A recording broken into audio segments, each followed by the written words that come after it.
Retrograde Amnesia is a member of the Greenlit Podcast Network. Go to greenlitpodcasts.com to find out about the other shows on the network. To support the show, visit us at patreon.com/retroam.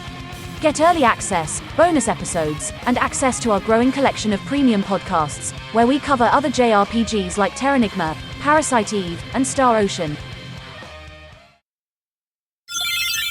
Hey, Eric. Hey, Chris. What system did Castlevania Rondo of Blood originally come out on? TurboGrafx CD, Turbo CD. Oh, okay. PC Engine CD. I played that game today. Well, in the Castlevania Requiem release, I played that game today for the first time, and I love everything about the way that game looks and feels. Game's good. Game's fucking awesome. Like, what a weird game to be buried on the PC Engine, right? Yeah. Unobtainable. The second stage is called, like, God, I Need Your Blessing or something of that nature. Hell yeah. There's, like, so much good stuff in there. But I was gonna say, the one you bought is probably an official translation and not that fan thing that was sufficing for so many years. Yeah, I was really enjoying it. It's very hard. It's very difficult. My kids came down the stairs and said, "Oh, you're playing Richter Belmont." I said, "Yes, I am." You could identify Richter purely? Yeah, because he's in Smash. Well, I know, but I didn't know if he was wearing the exact same gear. Well, he's wearing blue and he's swinging a whip, so. Have you pulled him the thing that's like, this is Alucard, son? Do you know what Alucard... Would you like to hear some hot sounds that I've recorded? Yep.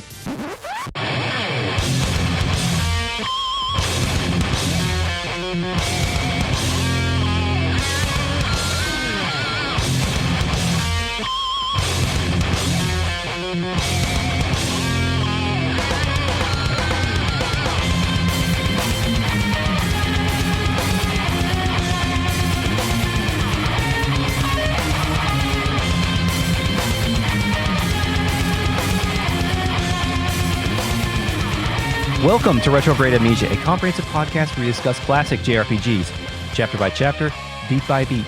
Welcome back to Season 3. This is Final Fantasy VIII.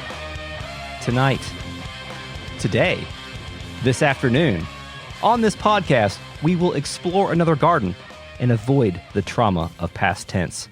My name is Chris. I'm joined tonight by Eric. Hey, Eric. Hey, Chris. I'm Eric. Hey, good to see you. Nice. Hey, what's up? We are also joined today by the Real Net. In the middle of the afternoon, thank you for joining us, RealNet, a collective of patrons who are listening to us record live. You too can join us, our people, our clan. No, we're not a clan. No, we're not a clan. Our collective of patrons. Yeah, thanks. We're at also patreon.com/retroam. We're also joined by the Fake Net, our post-production AI companion, and sentinels sent to watch while the brood of other Fake Nets unearths after the past 15 years. Initializing Fake Net.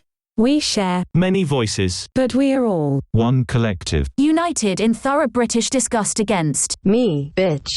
Oh.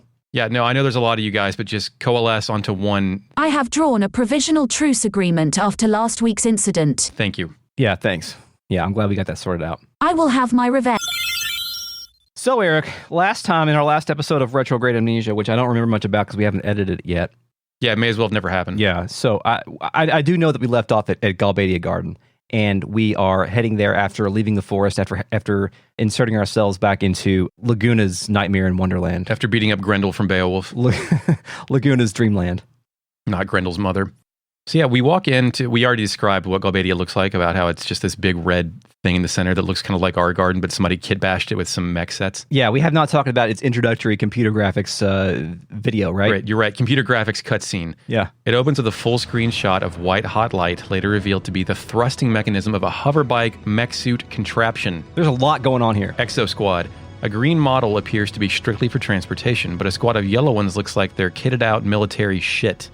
They fly around for a bit, then reveal a top-down shot of Galbadia Garden. The camera eventually clumsily falls down behind our heroes and seamlessly cuts to a pre-rendered background. Because I think we're supposed to believe that was like a point-of-view cam from one of those crafts. Yeah. Because of how shaky and weird it was, yeah, which is a minor artistic touch. It definitely took me by surprise. Like, I think at this point in time, I'm used to having characters being introduced via CG, but I did not expect every town that we visit, with the exception of, I guess, Dole, having a full motion video kind of entry, because Dole had a full motion video or a CG entry, right? When we stormed it. Oh, I guess you're right. When we stormed it, yeah.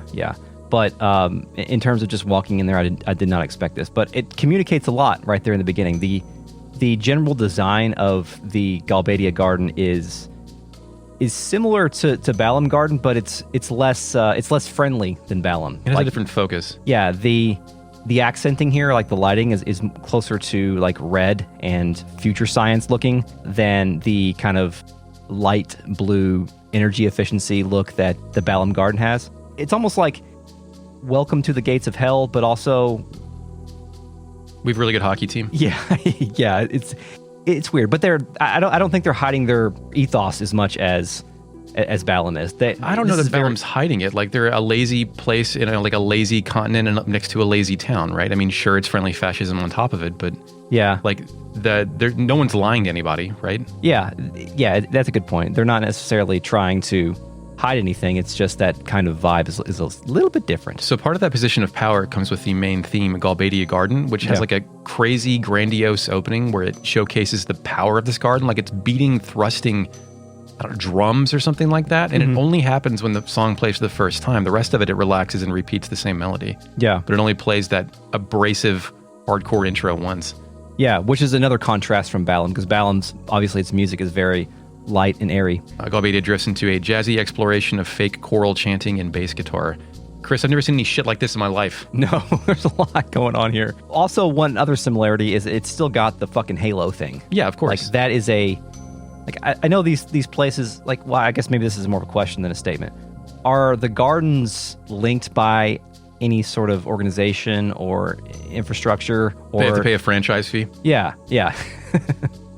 I don't... McGarden. As far as I know, Final Fantasy VIII lacks a Perfect Works-styled book that Xenogears has, where someone has to come up with reasons for every single thing that exists as a texture. So no one... I mean, we know from behind the scenes, they said the Halo quote, like, looked cool, so they put it in there. Yeah. There's no actual reason, but you're free to speculate on those. And I would go with, like, official franchisee tag. Don't go to a garden that has no Halo, son. Good point. You're going to get some non-FDA approved burgers there. John Doe chimes in from the Real Net and says, this is the child soldier high school where the game's sports movie bully team would be from. Yeah. Yeah, perfect. Absolutely. Yeah. So a lot being communicated here in these first, like, 15 seconds. So it's that standard pomp, but lining the sides of this walkway are individual small pools of water. Is that just, like, decoration stuff? Is that like a display of wealth where it's like, yes, we're in the desert, but we're blasting water out into our walkways. We have plenty of it, thank you. Yeah, if we know anything about the way the gardens decorate themselves, they definitely want to be seen as a place, a lavish place with lots of resources to expend on additional aesthetics. Great extracurriculars for your honor students. Yeah, the aesthetics are very important to the gardens, obviously. I approach a uniformed student and she asks which academy we're from, which is the same question as what school do you go to? Yeah. But she also says we don't look like students from Galbadia Garden. But although their standard fit looks pretty similar, doesn't it? The students, it does, yeah. It's got that kind of typical kind of, it almost crosses like the average Japanese student uniform with like a military uniform kind of. When I try to speak to someone in the green personal hovering mech, they lift off and float away, slowly rising to get altitude, then zooming away at a high rate of speed. Yeah. Chris, what are these things if not objects to fight later? That's what I was going to ask you the same thing. It seems like maybe they are given these things to like segways to train. Like they're like, oh, use these to navigate to go from class to class because you're also gonna be using these in actual combat. It's either that or it's like the Galbadia Garden equivalent of like Quidditch. I know that reference doesn't play for you, but it plays for most other people. What the fuck is Quidditch? Quidditch is the that you know Jack game. No, no, that's Fibbage or I don't know. What's the you don't know Jack game? Initializing fake net. You're either thinking of the Jackbox games Quiplash or Fibbage. Anyway, you don't have to ask the fake net what Quidditch is. Quidditch is the Harry Potter broom soccer game. They ride on brooms and play like broom rugby. Right, well, Cotton 2 is a great shooter for Saturn, and you ride a broom. Yeah. So, if you see something cool in an RPG, there's a strong possibility that you'll either get it or fight it or both. Mm-hmm. Galbadia. It's going to take me some time to say Galbadia Garden. Yeah. Here are some trivia and points of clarification from the fandom wiki that have no spoiler-bearing loads. Okay. Unlike Balam Garden, Galbadia Garden does not train seeds, but instead focuses on advancing weapon technology and is a military academy for the nation of Galbadia. It's nationalized, Chris. The Galbadian installation focuses its training program on technological aspects of combat rather than magic, and it is the only garden whose graduates use firearms. Unlike Balam Garden, which attempts to maintain political independence, Galbadia Garden enjoys a close association with the Galbadian government and its military. Very interesting. So it is nationalized. So this is not like Halliburton. This is like if the government owned Halliburton, basically. Right. Yeah. Which this is DARPA. Okay. Maybe. There you go. Boston. No. I just think it's interesting that a garden does not have seeds, and then they Yeah. have like a rough, similar principles, but different goals. Yeah, that actually, that's first I've heard of that. That's really I interesting. mean, it makes sense after you walk around here, right? Mm-hmm.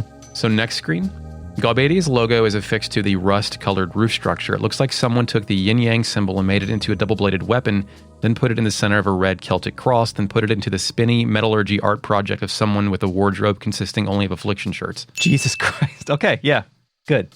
The center ring area has the usual immaculate greenery and blue fluorescent accent lighting.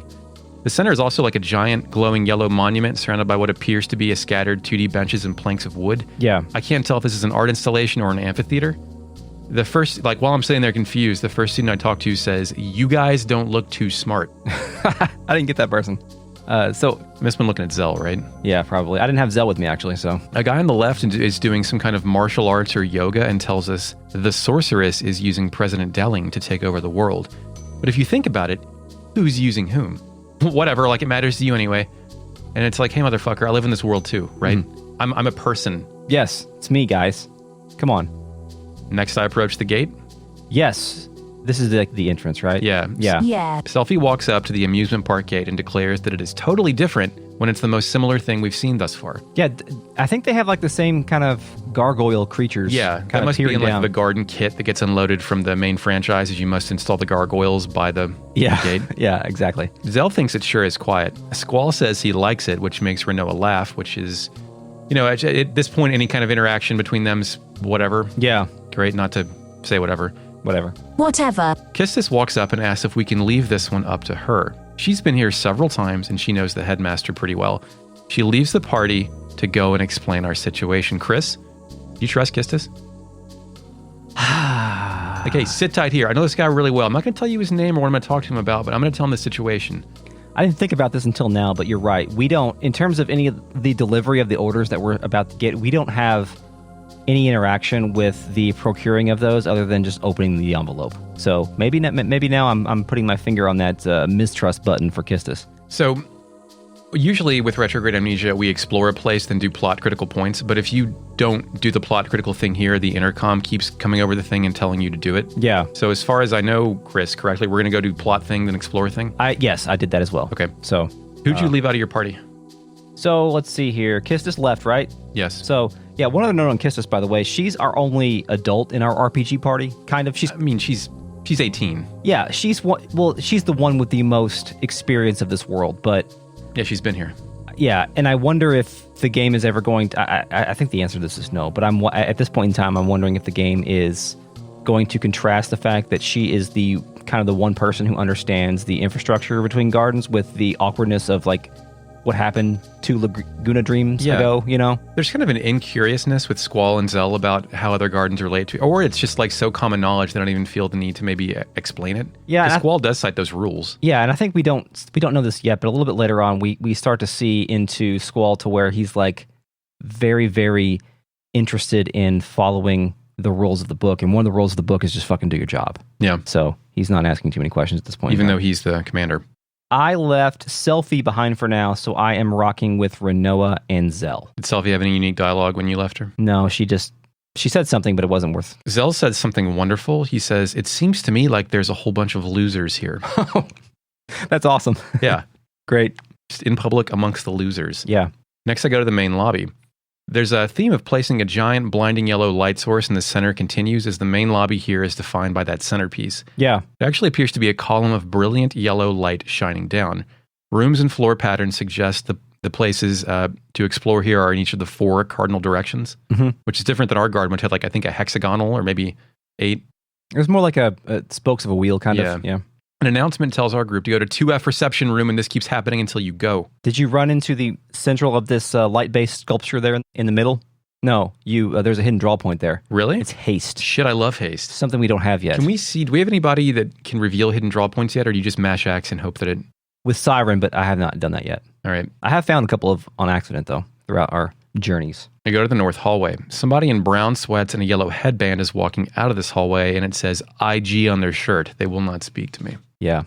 Now, there's a fella garden. Yeah, muscle-bound bruiser. Yeah, he's got white slacks, a medium black shirt, and a trucker hat. Yeah. Caution, he's a boozer. Tight Xenosaga reference, Chris. Are these people the same as the garden faculty The in Bella? acolytes? Yeah. That's a good question. They do seem to be in like positions of authority, but I don't know if they have the weird creepiness. I position them more as like a muscle-bound version of the people in neon yellow color shirt I'm wearing right now at like sports events that show you how to get to your seat. So they just have... And they're bouncers. The bouncer. Next hallway. It's fairly standard. It reminds me of touring Nickelodeon Studios when I was 11 and seeing guts being taped. Oh, cool. Against the wall here are 3 more sweatsuit-wearing weirdos with that yellow headgear.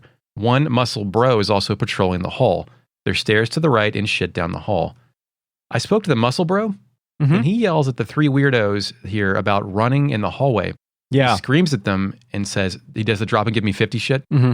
The furthest one, okay, so did you talk to all the push-uppers? Yeah, I have it later though, so go ahead. Okay, the furthest one keeps counting, and he'll keep doing this forever, but talking to him repeatedly makes him lose count and start over. If the player idles on the screen, the student will keep counting. The count is a 4-bit signed integer that goes up to 16,777,216. That's correct. That's what I have as well. Yep. And then it stops increasing without rolling over. The middle one will say, this is a piece of cake. And the third one says, there's only one good thing about doing push-ups. And then it freezes. I can't do anything. A girl in a skirt walks by and his head rotates to follow her down the hall. Yeah. Shit, dude. He loves doing push-ups so he can be a creep. Check out that upskirt. Yeah. If you speak to him again, he says, did you see that? Chris, you had Zell with you? I did. Apparently, he can get roped into this shit and also have to do push-ups. Oh, really? That's what I read. Oh, man, I'm going to have to go back and try that. No, it didn't happen to me. Cool. Well, that's all I did before I went to the... Reception room? Yes. So you go up the stairs from that hallway, and the reception room is kind of right there in the middle of the hallway. Yeah. And we enter. A guy in a wheelchair rolls by first. Yeah, he's there. Once we enter, Zell sits on the couch. Selfie looks out the window. Selfie loves looking out windows, by the way. Rinoa stands there in a kind of a contemplative pose, and there are 2 white couches in here and various other pieces of room decor. It kind of looks like Bruce Wayne's apartment in the film Batman, a film by Tim Burton. Remember Bruce Wayne's apartment that he had in the city? Or am I thinking of something else? So we could do like affairs? I guess. I don't know. I don't know. I haven't seen the original Batman in 20 years. Oh, well, this room looks like his apartment. I'll watch Batman Returns again. It's a Christmas film. Excuse me. Have you ever danced with the devil in the pale moonlight? Yeah, I've got 2 opposing cream couches, glass coffee table, mahogany chest of drawers, and a vanity with a cushioned seat pulled out. Mm-hmm. Zell wonders how long they're going to make us wait, and Kistis instantly walks in the room. Like right after he says that, like on cue. Yeah. Squall asks how it went, and she says, they understand our situation. And Galbadia Garden is safe. The attack on the president and Timber was classified as an independent action. Did you notice that when she tells Zell this, she walks over to him and like gives a brief pause and peers down at him as if she knows this information is important to Zell, but also she's kind of weirdly withholding it from him, like just to absorb his nerves or something. I don't know. Jesus. It's weird. Yeah, it's kind of fucked up. There was an official notice from the Galbadian government saying that Galbadia Garden is not being held responsible. Zell then kind of shrugs and asks if Cypher is taking all the blame. Because, you know, he's worried about his own ass here. Yeah. The music then abruptly stops. Kistis says, the trial's over and the sentence has been carried out. Oh, shit. Unrest plays as Rinoa falls to her knees and asks if Cypher was executed. Yeah, the camera... What? I know, the camera quickly cuts over to her. Like, Yeah. not quote, air quotes. The camera cuts over to Rinoa as she falls down in that squatting position. She immediately wonders that, and I'm that's a quick conclusion to jump to. I mean, is unless capital punishment like a usual thing here? Yeah. Like, Jesus Christ. Like, it's still the afternoon. Yeah. She concludes that, of course he was. He attacked the president. He sacrificed himself for the forest owls. So that's some strange pathology there, right? Like, she's instantly assigned him to her cause, and now he's died for her, Chris. Yeah. What's more of a romantic dream than that? Oh, well, he's got one. We'll hear about it later. But Kistis wants none of this shit. Quick question. Yeah. Graduation was yesterday, right? We've had 2 dreams, so I'm going to say a day and a half, maybe. Okay, 48 hours tops? Yeah. Gotcha. Yeah, a lot going on here. So, Kistis is not having any of this shit. She walks up to Rinoa and says, it was your group that got Cypher involved in all of this. By Rinoa, do you mean the person she saw Squall dancing away with at the graduation ball and then stole away from her main rival, the person she wants to kill, that kind of Rinoa? Yes, the person she wants to kill the most. Uh-huh. She continues with, your resistance faction, right? And then Rinoa walks away. You must have been prepared for the worst. I'm sure Cypher was prepared too. So don't think of Cypher as sacrificing himself for you. And Kistis sits down and she says, I'm sorry, I guess that wasn't much consolation. Kisses has not been around long enough to understand that the forest owls are a bunch of fucking idiots. Yeah. Like, she wasn't there for all of that. So I think she probably knew, right? If she's in faculty. She maybe did know, but I don't think it matters either way, because she was going to go off on Rinoa no matter what. Even if she was part of a competent like sleeper cell organization that was actually doing something. I mean, she was going to do it. Also, as far as relations to Cypher, like, he's a pain in the ass, right? But he may have been a boyfriend for Rinoa a year ago, or something like that. But he's been kissed as his pupil for we don't know how long. Yeah. So I think she has more of an emotional investment in him than maybe Rinoa did. Not to say it doesn't hurt on both sides, but right. Kisses is giving it to her, man. Nope, getting it good. Interestingly here, Kisses never confirmed what happened. She never agreed or disagreed with Rinoa's assertion. Yeah, we never could be psychologically torturing her with. We do never get an answer, but we are going to assume execution up until we find out that it's not. So because obviously he wasn't executed because he's on the cover of the game, and we've seen trailers. But it cuts back out to a wide shot of the room. I can walk around and talk to everyone. I walk over to Selfie, who screams at Zell for really hating Cypher. Zell's like, yeah, but he was from Garden. He was one of us. If I can, I want to get revenge. Selfie thinks it's also kind of sad, but just kind of, Chris. Yeah, just a little bit. Selfie is the most cold-blooded of them all. Chris, I have a new theory. Oh? Selfie is Eli Manning. I don't listen Explain. I used to listen to Jim Rome when I drove home from work, because that was all that was available at 12 p.m. And he had a theory where Eli Manning is a former quarterback for the New York Giants, beat the shit out of Tom Brady twice in the Super Bowl. Yeah. But he looks stupid. Like, he looks like an idiot. Yeah. And like, Jim Rome's thing was like, that's all a face. He's actually a stone cold killer. Oh. Like, it's just a projection that like lets people, like, it's like an unassuming advantage of his opponents. Is this Selfie's thing where she thinks execution is just kind of sad? And she has these flippant mannerisms and shit, but really she's the most bloodthirsty of them all. She's the one that we know the least amount about. Right, exactly. Everybody, they're not telling us either. What are they not telling us, Chris? I don't know. Like, we know what are they not telling us, Chris? I don't know. She on that drive? Oh, shit. Also, she's a mysterious transfer student. This is true. Mysterious transfer students are always, mysterious. Uh-huh. So, next, talk to Kistis. Can I do Kistis? Yeah, absolutely. Let's talk to Kistis. Kistis says that she doesn't have any good memories of him, talking about Cypher. She's seen some troubled children, but Cypher was beyond troubled. However, she says that he really wasn't a bad guy. Now, this made me think, I remember, made me think about my disposition towards this game when I originally played it. At this point in this game, like, teenage Chris was not liking this game because I don't want Cypher to draw any empathy from anybody. Why would a person be multidimensional? He has to be the bad guy. Yeah, I know. What an idiot I was back then. Have you seen the television show The Handmaid's Tale? Absolutely not. Yeah, I would recommend not watching it. Okay. It's good, but don't watch it, if that makes any sense. But that game... TV show. It's a television show. ...has villains that are not forgivable, and I can express my, like, untethered hatred towards them whenever I want. I mean, you need one big punching bag, like pure black villainy in any kind of drama, right? Yeah. And to this point, I had to experience so many of those good villains that I was like, come on, Cypher. I want to hate Cypher. I don't want anybody to feel sorry for him. I want him to do something to me to make me hate him more, but... Perils of seeing a world in binary when you're 16. Yeah, however, in real life, there are assholes and people who have behavioral and mental health problems that lead them to be assholes. Kisses believes Cypher to be the latter. Not all assholes. Yes. Who else we got to talk with? Zell will hang his head and say he didn't like the guy, but didn't want him executed, and then says, that bastard. This is the thing where, like, someone shitty dies, but you want to say nice things about him because that's the nice thing to do in society and culture. Yeah, that happens a lot. Like, fucking don't expect me to say anything nice about Karl Malone when he dies. Yeah. Establish what's your Karl Malone beef other than the fact that he, one, eats plastic and two, abandoned, like, didn't want to have a relationship with one of his kids or some shit? Read his Wikipedia page. Okay. Thank you. Fake net spoilers. What's one of those things?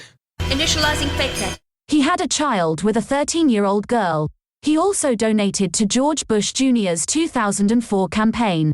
Rinoa, whose head is also hung, I really liked him. He was always full of confidence, smart.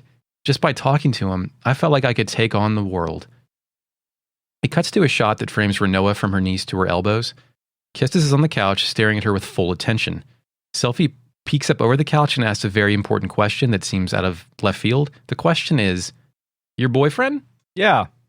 Rinoa turns around and says she really doesn't know, which is accurate for any relationship between two 17-year-olds. Yeah. The world, that would mean no, I think. But she sits on the couch and says, I think it was love. I wonder how he felt. Selfie asks Rinoa if she still likes him. Rinoa replies, if I didn't, I wouldn't be talking about it. This is not good dialogue, Chris. No, I got confused. I thought maybe we would get a little bit more information about that relationship. We don't know how they met, why they met. Sometimes you're ready to admit facts to friends, but not explain why you feel that way to certain people, because that's too much. Like you pushed it over the edge, but now it's just rolling downhill. But she's barely doing either here. She grabs her knees and starts rocking back and forth on the couch like a child. Yeah. And she says 3 sentences to explain all of this. Mm-hmm. It was last summer.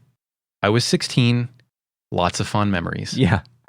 I had that written down and I thought it was me paraphrasing, but no, that's word for word. So one person who hasn't been speaking here is Squall, who after hearing it was last summer, I was 16, lots of fond memories, I now immediately suspect that Squall assumes Rinoa had sex with Cypher. Yeah. Like that's what he picked up out of that one. He does. Squall is on one in his own head, and we are not privy to that information just yet, but now we're about to become... He's stewing. Yes. At first he thinks to himself, he's quoting Rinoa in his own head. Mm-hmm. He says, I liked him, ... Wasn't really a bad guy. He was one of us. Like all the things that he's been hearing from around the room, all those thoughts are stewing in his head. And he's like, God damn it. Karl Malone sucks. Stop feeling sorry for Karl Malone. Like, you fucking assholes. Mailman. He's repeating Rinoa's words in his head. And I think Squall is having a hard time believing what he's hearing. You could say, Eric, that he can't believe this shit. He cannot believe this shit. What's funny is you can go speak to Zell again after Rinoa says that, and he still says that bastard, which is really funny with that context. Also, what you said about Kistis, where she says, I don't have any good memories of him. If like, I didn't talk to Kistis afterwards, so I thought she was saying that, indirectly calling Rinoa's taste in men trash. Yeah, good call. Right? So, Squall goes on, thinks to himself, Cypher, you've become just a memory. Will they talk about me this way if I die too? Squall was this and Squall was that. Using past tense, saying whatever they want. So, this is what death is all about. Eric, that's a lot here. Not for me. I won't have it. No, won't have it. I think Squall doesn't like when other people have opinions about other people and the bespoken cannot defend themselves. Great sentence. Like, don't think about anybody, or don't say anything about anybody unless they can pop into the room and leave a comment. Squall yearns for internet forums right now. That's the golden rule, right? Yeah. Don't start no shit, won't be no shit. Opinions cannot be defended when you're dead. And that bothers Squall. Squall may love battles, but he fears the idea of not being there to refute someone's opinion about him or something he has feelings about. He has achieved empathy for Cypher only because Cypher is dead and because people are talking about him. Yeah. Like that's what happens.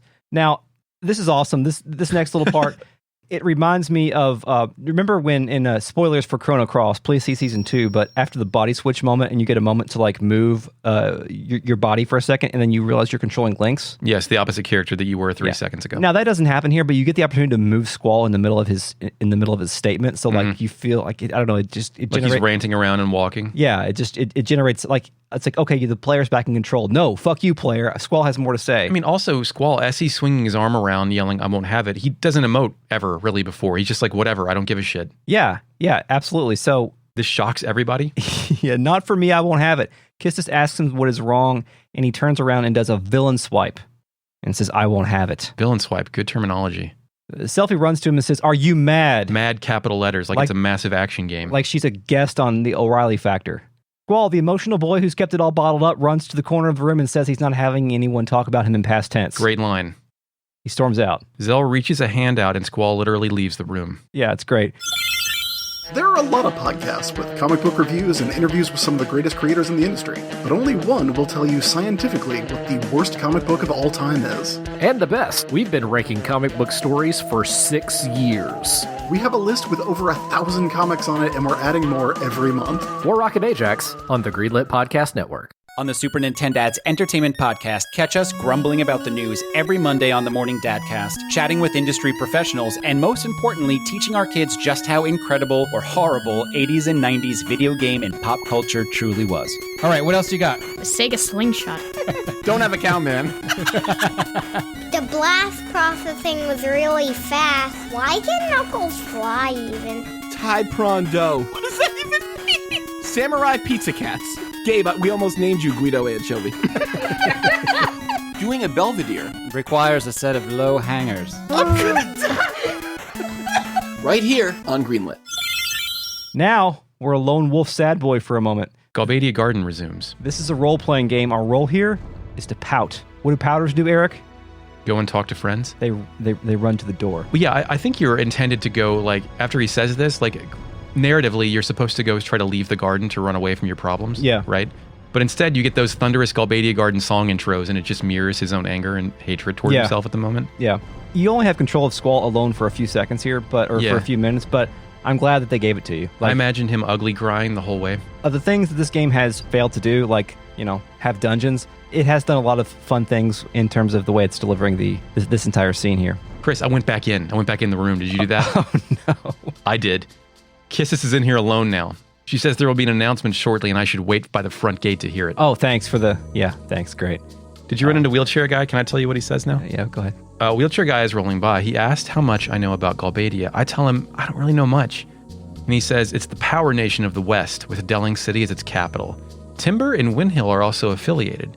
He goes on to say the garden is within its territory, but gardens are basically neutral. It's tough to explain because Final Fantasy VIII doesn't want to get into that shit either. Yeah, absolutely. I walk back into the main hallway. I hear, "Yo, Squall," from the balcony.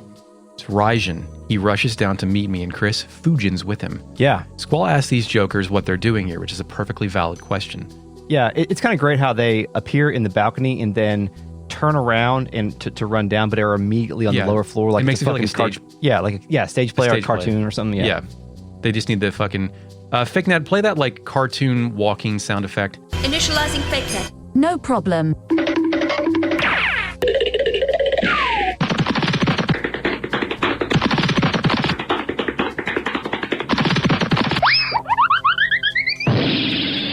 Thanks. Raijin says he's a messenger, He looks at Fujin, and they make eye contact and then nod. Brought a new order from Headmaster Sid, They look at each other and nod again. Raijin doesn't explain what kind, he just gave it to the head honcho here. Fujin then says explain in capital letters. We're supposed to go to Timber, but the trains have stopped, so we had no other choice but to come here. Kinda relieved to see you guys here, Raijin says. Then Fujin looks around for a moment and asks, Cypher. Raijin asks if Cypher was with us, and you can reply, I believe Cypher may be dead. Chris, there are two qualifiers in that statement. I believe and may be. Yes. Chris, he's not dead. No. Absolutely not. Fujin touches her heart, which is the only sign of humanity I think she shows in this game. Yeah, Raijin can't believe this shit. Yes. He wags his finger or something. He's got a nice little animation. He says there's no way he would put up with a trial, Yeah. Or an execution for that matter. Yeah, after Squall says he was tried in Galbadia, then executed. Fujin then says find. And here's a fun note. Whenever I want to capture or find a greater description of shit later in my notes, for CG scenes that I can't pause, I put the note find. Yeah. And then Control F it to fill it out later. And I did this, and I was like, what was I supposed to find here? But no, it's just Fujin. You were supposed to find out that Raijin is wearing a mini denim vest and Waka beads. Raijin resolves to go meet up with Cypher. We're going to head off to Galbadia to look for Cypher. And aren't we all in school, Chris? Are they trying to graduate? What are they doing? Is this an assignment? Go find Cypher? Has the pretext of school been dropped entirely? Is it summer break? What are we doing? I have no idea. It was just graduation, so maybe it is summer break. It's possible that Fujin and Raijin were just disciplinary committee and they just worked there, right? Could be, but I don't know. Would they be reporting to a student?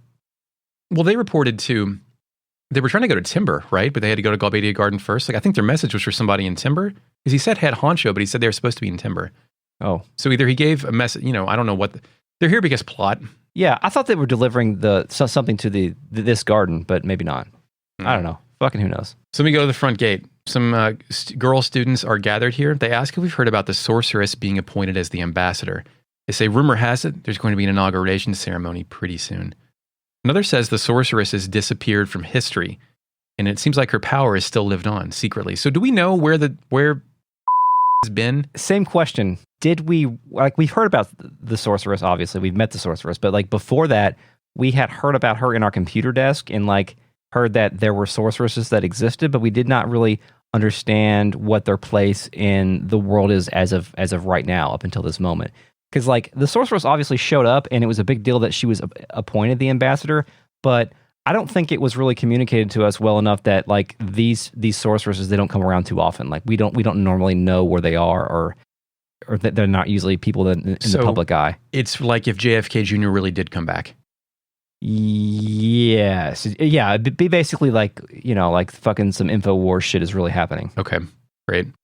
Another comments that there are rumors that students from the garden were involved in the Timber TV station incident. And I love how everybody just knows my business.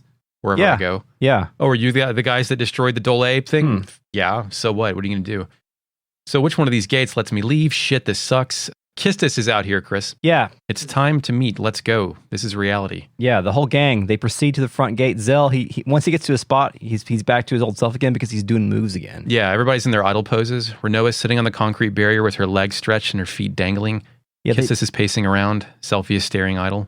They don't want to waste the Rinoa, like, twiddling her feet animation. Dawdling. Dawdling. She uses it a lot. Chris, Zell says erg, E-R-G-H-H-H. Do you know what that is? Erg. No, he's practicing for his erguise technique. God bless the ring. Erg. I speak to Rinoa and then a car approaches and she says, oh, that's him. Just pretend I'm a seed too. It's less complicated that way, which is a nice write-off for plot. Is this the same kind of dumbass car that we took to Balam or to the... A seed carrier? I don't know. I don't think so. Fake, is that the same kind of car? Initializing fake net. Yes. Same model, same color, same 047 serial number. Some doofus gets out. No, it's Trace Kushunada from Gundam Wing. Bless you. Thanks, Eric. Those were noises you made that sounded like English, but gosh, I don't think it was. Everybody else listening to the podcast gets that reference. Well, this guy's called Martine, Chris, and he says, good day. Yeah. He says, I have official orders from Headmaster Sid addressed to you. So is this fucking guy the headmaster of... I guess. I mean, he's dressed like kind of like he's Cervantes' brother or something like that. Like, I don't... Cervantes! No, he's dressed like Trace Kushunada. So Trace Kushunada was the leader of the Oz, a.k.a. Order of the Zodiac. So... Well, then why did the Cervantes sound effect from Soul Calibur just play, Chris? Cervantes wins! Perfect! Yeah. Tall geese. Think about that shit. It's the tall geese.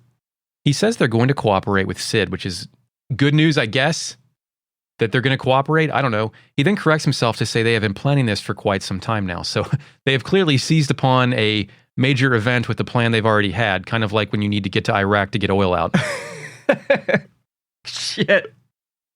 To stress the importance of this mission. Martin or Martine? Martine. I have Martine. Martine. I Okay. have a... Fignet, how do you say that name? Initializing fake net. Just said it was Martine, you dummy. To stress the importance of this mission, he must first brief us on the current situation. He says, at ease, and we all briefly change our stance. Did you notice how Rinoa kind of like, she's kind of clumsily is trying to mimic our salutes and stuff? It's a pretty nice gag, honestly. Anonymous says Martine is actually, in Japanese, is Dodana. So that's just something they fucking made up. Thanks, Richard. Dodana is a great name. Yeah. As you all know, the Sorceress is being appointed as the peace ambassador for the Galbadian government. However, this ambassador thing is just a cover-up. There will be no peace talks, only threats. The Sorceress creates fear among the people. Therefore, peace talks are impossible. Galbadia is planning to use fear to negotiate favorable conditions for itself. Oh, okay. Like planes that fly in the sky that are controlled by joysticks and shoot missiles. That's right. Those are called PlayStation 2s. It is clear that Galbadia's ultimate goal in this world is domination. Galbadia is planning to use fear to negotiate favorable conditions for itself. It is clear that Galbadia's ultimate goal is world domination. Garden is no exception either. It is a fact that the Sorceress is planning to use this garden as her base. We have very few options available to us. We entrust world peace and the future to you. Details of this mission are enclosed in these official orders. Sweet fucking Christ, we just graduated yesterday. Yeah, we're like are there no other, like, this makes me think that we are heroes of destiny, but not to save the world, but because we've been selected to participate in operations that we don't even know about. Yeah, it's not good. Like, this, Squall should sniff out that there's something fishy up here. Yeah, also, if Galbadia Garden is in league with actual Galbadia, and they have like a information sharing, like, farm system for soldiers, like a pipeline, like, why does he want to fight against any of this unless he just likes ruling the garden and doesn't want to, like, a sorceress stinking up his office? I think actually that is the reason. Or at least is one of the stated reasons later. I mean, I get it. I share an office. It sucks. Yeah. Fucking don't throw away food in that trash can. The team salutes. Yep. Martine hands over official orders to Squall. Squall apparently reads them in 4 seconds. Yes.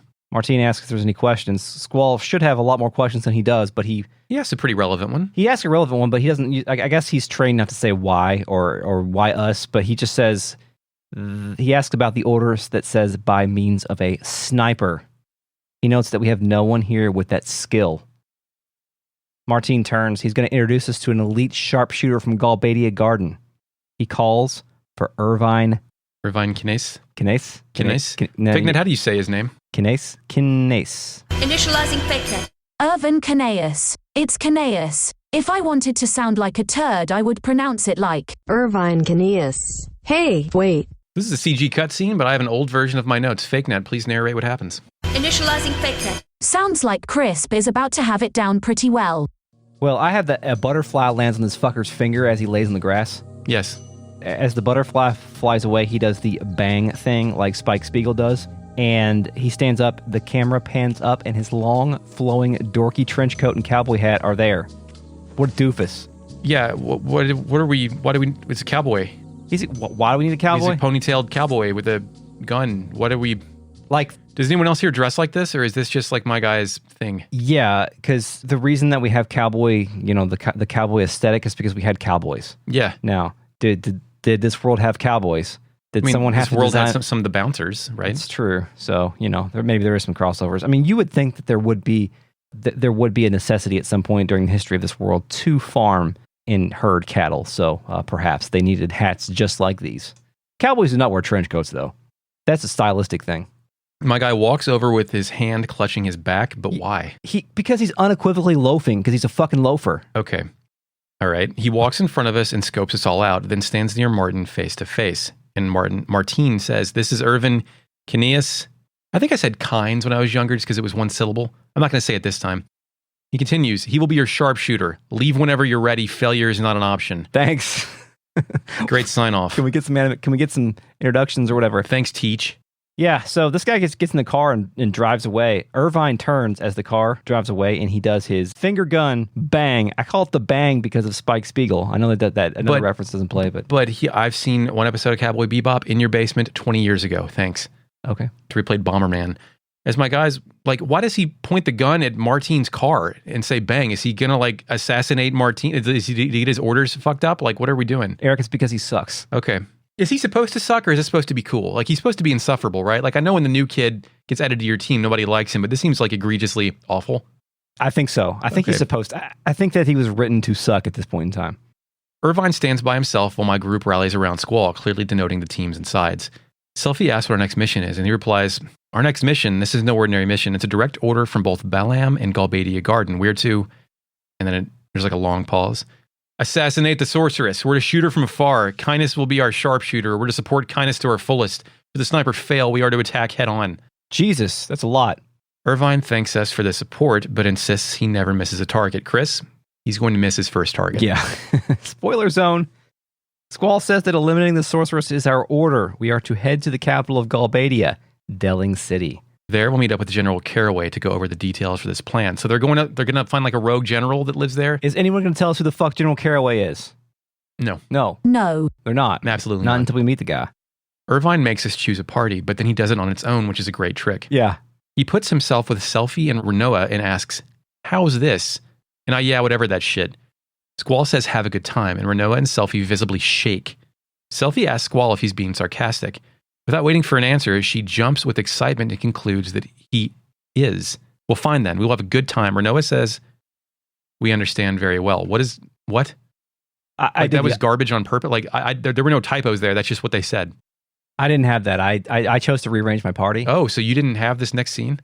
So I said that I'm going to decide the party, and then I did my little switch thing, and I put Irvine and Selfie in my party. Oh, shit. Because I haven't used Selfie that much, Dude. and I want to try Irvine. Well, and Irvine tells me that I've made an excellent choice, and he calls me Mr. Leader. Mr. Leader, already making friends. Well, Did you get a brief tutorial on how to switch party members? Yeah, even though I've already been doing that. Yeah, I know. Switch them in their junction and their magic all at the same time. Anything else for this scene? Yeah. So Irvine walked off with both Selfie and Rinoa, and Selfie grabbed Irvine's arm and puts her head on his shoulder, and she says, "Come on, Mr. Kindness, let's go." Oh. And then Squall feels pangs of jealousy. Irvine tells her, "Call me Irvine." He puts his other hand inside of Selfie's hand and says, "I'm a pretty lucky guy, hand in hand with two beautiful girls." Selfie grabs his other arm and puts her head on his shoulder and says, "Irvy Kinney Poo, I'll make you happy." Jeez. Okay, well, this makes the scene on the train make more sense, dude. now. I'm not done. Okay. Oh, fuck. How relieved are these two ladies to be rid of Squall? Meanwhile, my man is left with Zell, who he hates, and Kistis, who he hates even more. Irvine then walks off with both Rinoa and Selfie on his arm, and Kistis says she thinks she feels sick. Zell calls Irvine a loser. Kistis grabs Squall's arm and puts her head on his shoulder, saying, "Come on, Squall, let's go." This takes Squall by surprise as Zell rushes off saying we have to get there before they do. Squall wishes Zell would grow up. I missed the best scene in the game. Yeah. Like, Squall, once again, is a victim of his own actions. Wow. Huh. But Chris, we don't leave yet. We have to go explore this garden. According to Anonymore in the RealNet, Selfie is not quite that weird when she addresses Irvine in that scene in Japanese. Yeah, I think they're just kind of doing whatever with Selfie at the moment. Like, I don't know whether they're just doing whatever or whether they felt she had no personality so far and tried to make one out of nothing. Mm-hmm. There's a lot. I hate Irvine, by the way, at this point in the game at least. Yeah, I think you're supposed to. Yeah. He looks too... I think this is what... Like, I can picture them giving Nomura shit because of the way he looks. Yeah. Let's explore some gardens, Chris. Yeah, we're supposed to go ahead and go to Dilling City, but we're going to go do the exploration stuff here first, because that's what we do around here. So, are we going to start from that central hub area? Yeah, central hub. I go main hall left. Yeah, first door on the right, the classroom. It looks like a university-style lecture hall. Yeah, it just looks like some generic lecture hall. Yeah, there's a lot of kind of just rooms that are there to show their purpose and little else. There's a Galbadia bro guarding a door. He says we can't come in as some students are having an exam. Yeah, I called this guy a gym teacher, but I don't think he's really a gym teacher. The desks here don't seem to have any computers built in, Chris. No. But they all have light at the front, and I can't imagine this serves any kind of practical purpose. No. I stand at the podium and pretend I am the important man giving the speech. Yes. I try to go to the end of the hall, and the bro tells me it's off limits. Thanks. What if this is their only classroom? Like there's just one? What if this is all a front for some combat-focused sniper academy? Well, what if it is? Right, Maybe like it's just as a classroom for appearances. Quick question. Irvine, so they don't output seeds? Is he not a seed? He's just a sniper? That's a great question, right? Maybe that wording was messed up, or they don't output, I don't know, I have no idea. Yeah, they may have their explicit purpose isn't necessarily to produce soldiers, it is produce technology, so maybe that's the case. I don't know. Okay, so now we can go to straight up towards the reception room, the northern spoke there. This is where you run into the guys doing push-ups on the way back is when I ran into them, but you can go straight through the double doors in the back, and there is a shell draw point out there in this like tennis court area, this recreation area. I don't think it's actually tennis courts, but it is some sort of like outdoor kind of gymnasium type area. My notes on this are on a pile on the floor, but behind them there's like this big wall of glass, like suites that I imagine are dorms. Yeah. And it looks like Churchill Downs after they made it all shitty. Yeah, true. Good reference. That's about it, though. You can run back through there, and there's some more blocked off hallways. Yeah, it's just kind of like a rust-colored... It looks like they have clay courts, which is interesting. I looped back up and went back up towards the stairs, towards the waiting room, and there's a student up there that says the master here seems to have a business relationship with the headmaster at Balham Garden. It's one of the under-the-table / sketchy deals, though. You both have the same job at different universities, man. Yeah, it's weird. There's also an elevator here, but it's locked. So right, it's the only place you can access. Not shit you can do there. You can go south from there and enter this like upper lobby ring area that goes around the entire bottom central area. And if you go through the east door there, there's a large auditorium there. Phrase of Eve plays. Nice. We're in a pit with 2 screens with red backgrounds on each side, and there's a podium on top with a giant half-circle bench seating around the entire complex. Yeah, it's... Above each red screen is a green screen on the left side and a blue screen on the right, and Galbadia Garden's logos in the center behind the podium. And it's in front of a giant orange window. What's this Simon shit, Chris? I have no idea. There's also a double draw point in there, and according to the wiki, this draw point does not restock itself. So you can't just farm doubles out of here. Too bad, I already got 100 of each. Yeah, good job.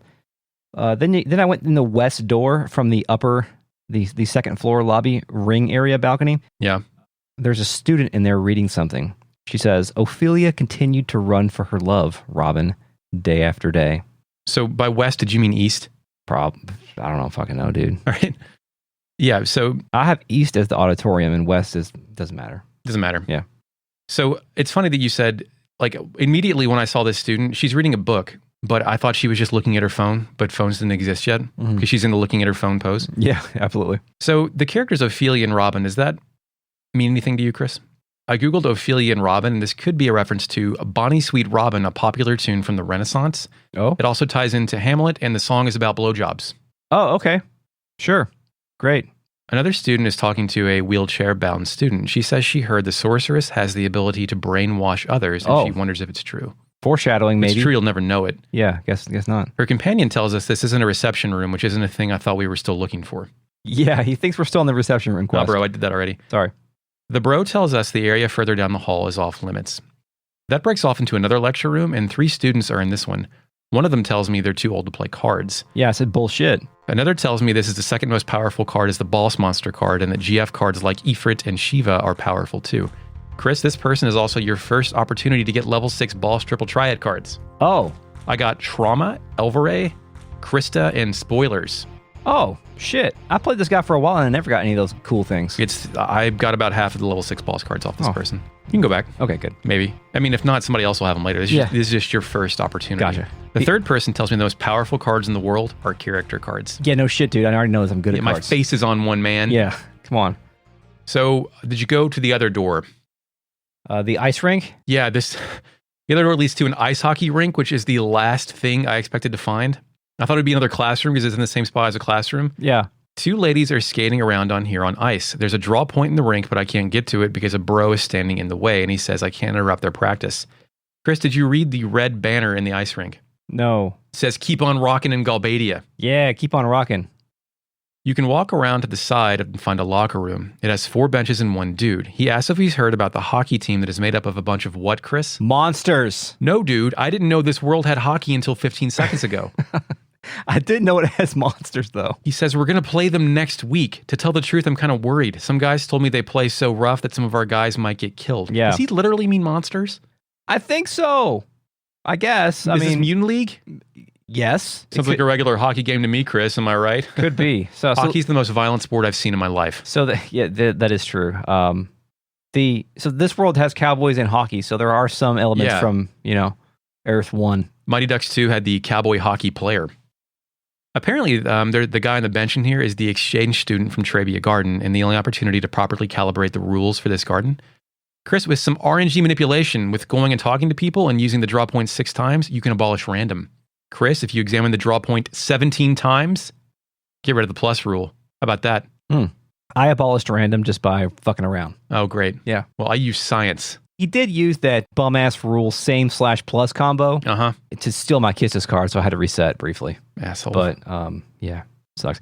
I do now understand how same works, so I'm feeling great about myself, so I can actually employ that. You want to explain that here, Chris? Yeah, sure. If you lay a card down next to other cards and the attack, let's call them the attacking sides of the cards, match the number on the defending cards exactly on 2 cards, then you take both those cards. I employed this rule the other day when I played Triple Triad with my physical deck with my children, and they understood it. Thank you. That's great. I don't understand it at all. Sorry. You match the numbers. Match the numbers. I stopped listening. Match the numbers. No, we're done. Listen to this podcast later, Eric, please. I don't understand plus yet, though. I think that requires addition, and that's too much for me right now. Yeah, you got to give Sony $50 a year. Yeah. Is that it? Are we done with the garden? I don't have anything else. Let's consult the RealNet. Initializing RealNet. John Doe says in note about the guy who flew away in his fucking exosuit when you try to talk to him, just wordlessly fucking off into the sky to avoid having to talk to this gaggle of dumbasses player characters is a real NPC power move. Yeah, it's pretty good. Did you see there's a movie with Ryan Reynolds where he's an NPC who becomes sentient? I feel like I've heard about that in my life, then dumped the information. What's it called? I don't remember. Fake Net, what's it called? I don't remember. Initializing FakeNet. It's called Free Guy. Fake Net, is it good? Initializing FakeNet. I don't know. It's not out as of this recording. Taika Waititi is in it. I saw the trailer during the fucking Jeff Keighley thing the other day. Oh, so it hasn't come out yet? No. Oh, no. okay. But he's like an NPC in like a fucking Grand Theft Auto type game that they're gonna shut the game down. He doesn't want to fucking Jesus Christ.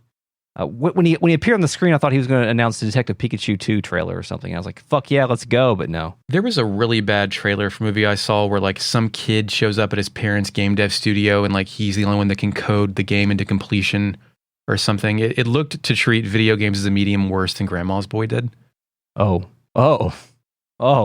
fuck. Or development, at least. Initializing FakeNet. That one's called Hero Mode. I heard that Apple show that the Always Sunny guy did is good. The Apple show? There's an Apple TV or Apple TV, Apple whatever Plus. I don't know. I forget what it's called, but it's pretty good. Oh. Apparently. Okay. Like realistic. Initializing FakeNet. Does your brain even work? It's called Mythic Quest. Anonymore says, I've gotten the Zell push-ups thing, and then Anonymore posts a screenshot of Zell doing the push-ups during that thing, so that is a true fact, and sad I missed it. That would have been a great moment. But Anonymore does point out that Selfie doesn't speak any different than the other girls do in those video games. Like there's not she doesn't have that, I don't know what you would call her accent in the English localization. Empty-headed. Valley girl? Yeah, kind of. Devil Era says, imagining opening a booster pack and seeing your face on a card. Yeah.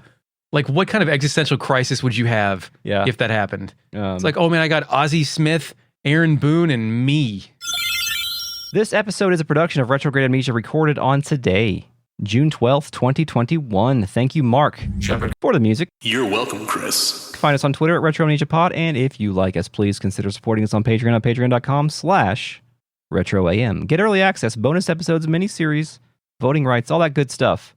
Join the RealNet, patreon.com/RetroAM. Email us at podcast@retrogradeamnesia.com. Until next time, Eric. Yes, we will assassinate the sorceress with our confident and skilled sniper. And now you may go back to sleep.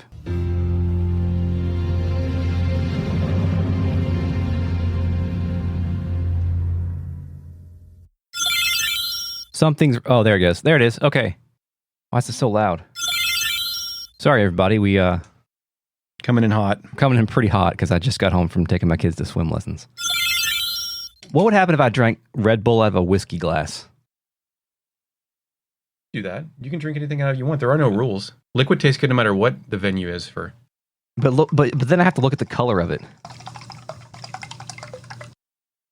Because the problem with cans and in recording audio is that you will sometimes hear a reverberation from a can. That was more so of a problem on our old microphones. I forgot you poured wet Red Bull in that, and it's the same color as whiskey.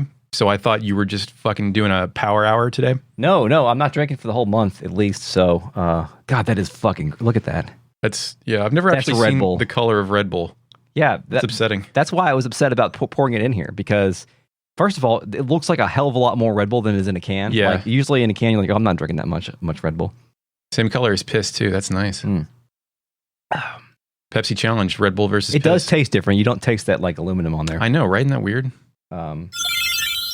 This morning, I got not one, but two cicadas in my car simultaneously while I was driving. Oh. What's worse than that I also got this morning? In your car? Or you just got? Cicada based. Oh, it was like cicada, like a pie or something? No. Is Okay. that your official submission? Yes. I got one in my mouth. Oh, got one in your mouth. How was it? How did it taste? I heard they taste okay. Well, it wasn't one that was like prepared to eat. It was one where I was running and open mouth and it got in there. Okay. Yeah. You can feel like the legs crawling around your that's not mouth.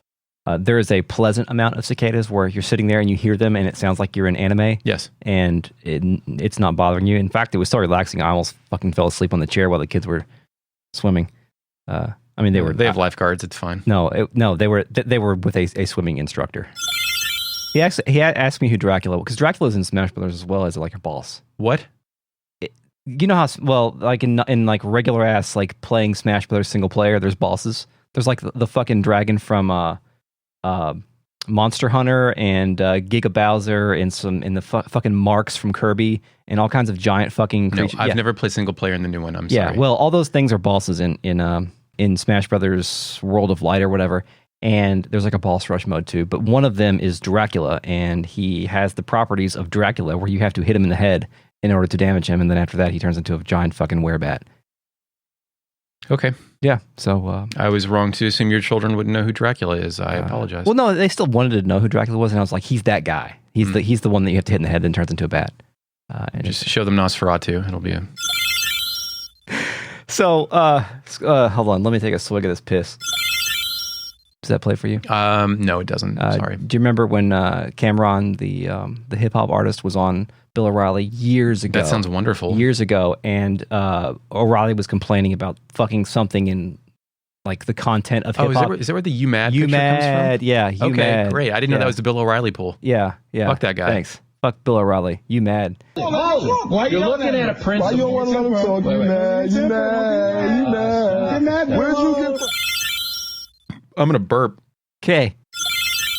Okay, so he says, all you know about the sorceress being appointed as the peace ambassador for the... fuck that up. He says, as you all know about this... Did I fuck the whole sentence up? Do you have that sentence? What the fuck does he say? We explained the joke. I'll put it at the end about PS2s. For PS2s, weren't there rumors that like Saddam was buying a bunch of those things up to control military because shit? they had they had quote computer chips in there that could the emotion engine could launch missiles or scuds. Something fucking crazy. Yeah. Drives away and he does his finger gun. Finger bang. Finger bang? No, not finger. You can't say finger bang. No, you can't do that. He puts his other hand inside of selfie. No, you can't say that. I didn't write what. Yeah, I'm good. There's just some shit. I had some cicada for lunch. Oh yeah, wow. So let's. I spit it out. I didn't swallow. Sorry. Oh, thanks, Eric. So I don't know that Ubisoft makes good games. Ubiquitous Software, you mean? I don't know that they can make good games until their employees are held accountable for egregious sexual actions, Chris. Sorry, fuck them. I said announced. Oh, right. Yeah, even independent of all that, I can't think of another game that they've released in a while. Honestly, like their single player model is very successful, and I applaud them for making single player games when it's no longer profitable for a lot of people. But it's too much shit in a game for me. Yeah. Aside from the Mario and Rabbids shit, I haven't cared about them in a while. It's fucking Christus. I gotta stop. Actually, I may have spoiled something that I'll have to bleep earlier about Rinoa dating him. I don't think that's actually come up yet. Right, yeah.